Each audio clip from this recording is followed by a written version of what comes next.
President Biden says the U.S. has delivered a private message to Iran about the Houthis in Yemen after the U.S. carried out a second strike on the group.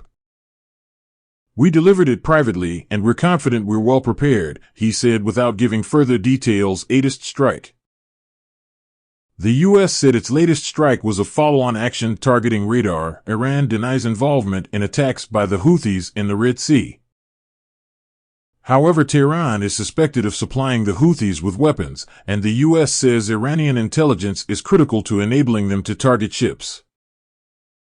Joint UK-US airstrikes targeted nearly 30 Houthi positions in the early hours of Friday with the support of Western allies, including Australia and Canada.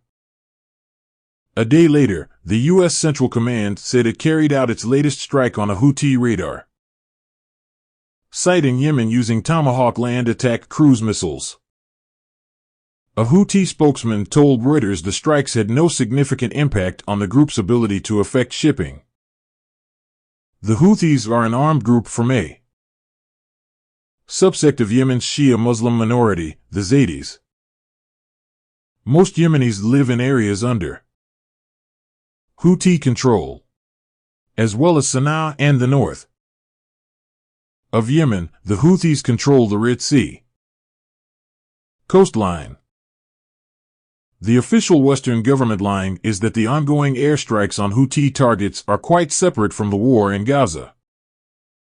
They are a necessary and proportionate response to the unprovoked and unacceptable Houthi attacks on commercial shipping in the Red Sea, they say. In Yemen and the wider Arab world, they are viewed rather differently. There, they are seen as the US and UK joining in the Gaza war on the side of Israel, since the Houthis have declared their actions to be in solidarity with Hamas and the people of Gaza. One theory even says that the West is doing Netanyahu's bidding. It is still possible that these airstrikes will have a chilling effect on the Houthis. They will certainly degrade their capacity to attack ships in the short term.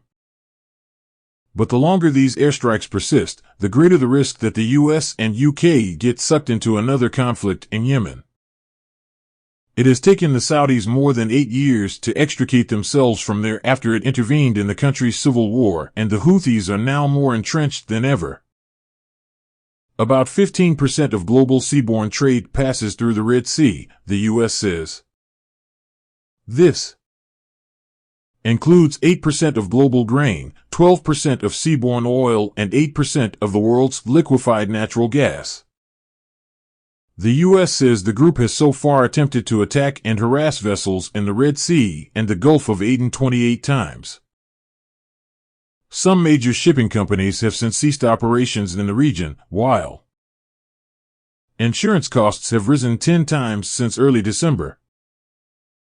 London and Washington have backed Israel following the October 7th attacks by Hamas, in which about 1,300 people were killed and some 240 were taken hostage. Israel's retaliatory military campaign of airstrikes and ground operations against Hamas in Gaza have killed 23,843 Palestinians so far, according to the Hamas-run health ministry on Saturday, with thousands more believed dead under rubble.